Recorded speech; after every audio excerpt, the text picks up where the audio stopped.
Whether it's apples or sheep. Did the sheep thing make you a little sad? Yeah. Good dog. I'm hungry. Lamb chops, baby. So, hang tight. I know we got excited about the sheep real quick. Ruby, what's your question? It's not, or it is kind of a question. Do you think that, let's say, even if the farmers gave their things away for free, could have that helped the economy? Sure. Or does that help their Maybe. I don't know. Could the government have gotten involved and done something to facilitate what people needed? Yeah. Maybe. And what does he threaten is going to happen in America if we don't fix this problem? Go. Communism. Communism. Okay? And my favorite is he said the Red Scare is not from Russia. And he points out too, the Red Scare is not from all these pretend communists you guys keep arresting. The real Red Scare is the everyday people in America who in this capitalist system can do nothing to access all that's being produced and going to waste. Is he right? What do you guys think? I mean, that's a way bigger worry than some Russians being smuggled over here. Like, it's the everyday Americans being like, this system is broken. We have orchards full of apples, valleys full of dead sheep, and we can't eat anything. And we have warehouses full of industrial goods, and we're heating ourselves by a little fire as we burn up newspapers because we can't get a new stove because we can't afford it. So I have another cartoon for you to dive into with your partner. Turn your page, right there for you. Take a minute. Take a minute. Take a minute. Talk to your partner. The context, I think, is easy. But what message, what perspective is this cartoon trying to push? And then we'll finish our lecture strong. Go for it. Take a minute, dive in with your partner.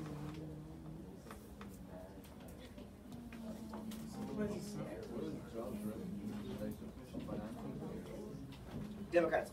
Oh, just to remind you. And the tariff.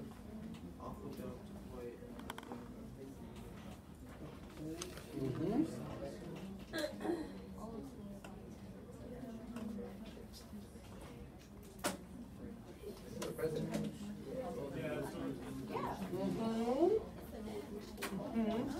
Keep in mind, how does the Democrat look?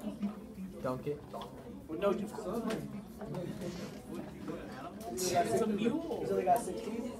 Maybe 7? I knew it was Look up. Donkey. Knowing, like, I told actually, Americans will go back to Democrats. All right. So, it's the Democratic National Committee. He represents the entire Democratic Party. Talk to me about this cartoon, please. Johnny. Dive in. So, it's sending the president and saying how he's not having a good job of maintaining the problem, and like this is the donkey that the Democrats, right? Yeah. So it's like kind of that they're making fun of the Republicans about like they're not doing a good job in there. Right? Like, you told us that it was all great, and then we see the good times, the good old times ain't what they used to be. It's not going to rain anymore. You'll read about this in the Dust Bowl this weekend, which will be a nice little preview of what's going to happen there. All of the old familiar songs here, and the Democrats making fun of Hoover for his beautiful promises about how the economy was great, and now Hoover can't even keep these babies quiet. How happy does Hoover look? It's a good cartoon. Right? You can't keep these babies quiet. You can't deal with the economy. You can't do what the president's supposed to do. And this, generally speaking, is Hoover's response to the Great Depression. Shut up, stop complaining, it's going to be okay. It's going to be all right. So I have some more pictures for you of this idea of Hoovervilles. In the shadow of New York City,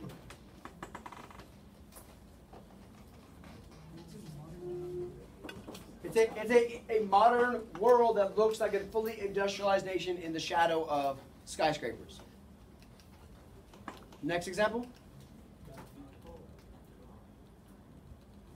People just building shanties, building shacks.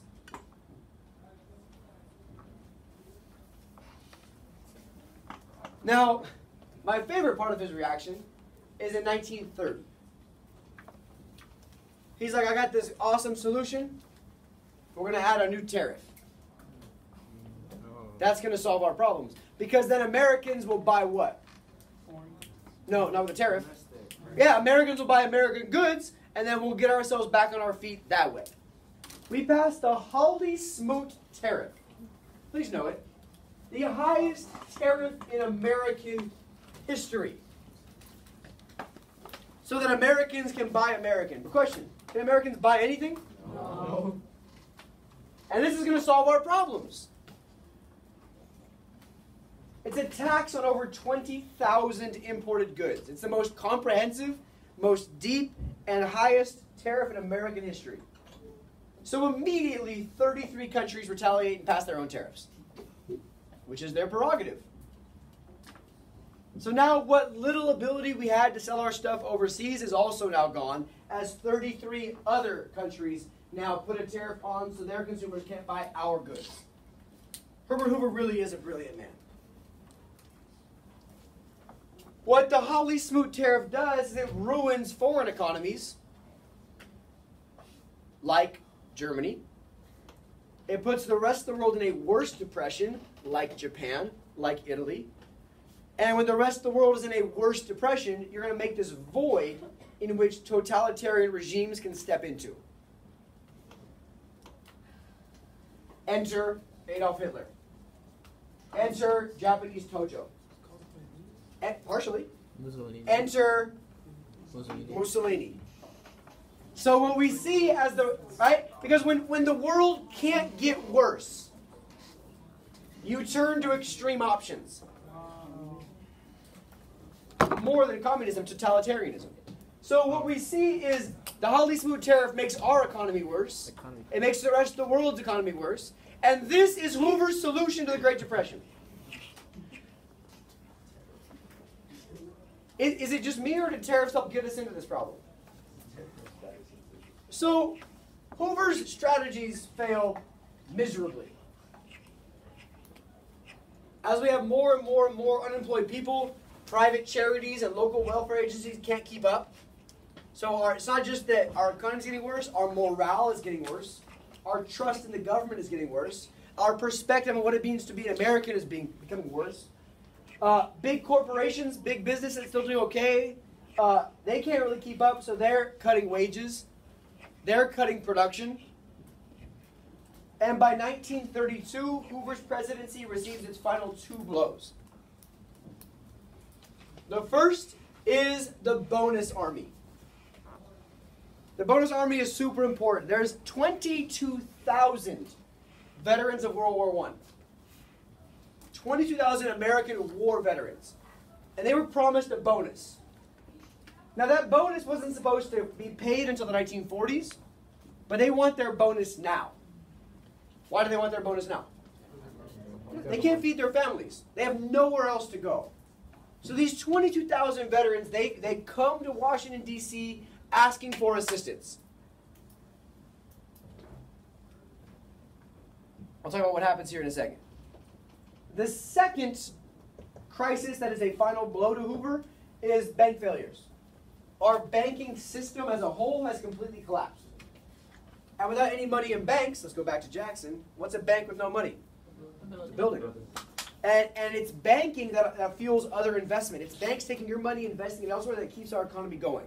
When there's no banks, we have New Earth in 2019. We don't have money.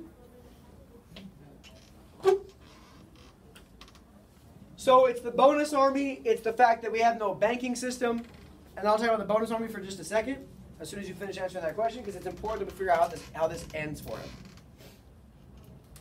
So here it is. Negro and white. Ooh, big step. That black and white people are kind of working together to ask for change. March to veterans. March to Washington.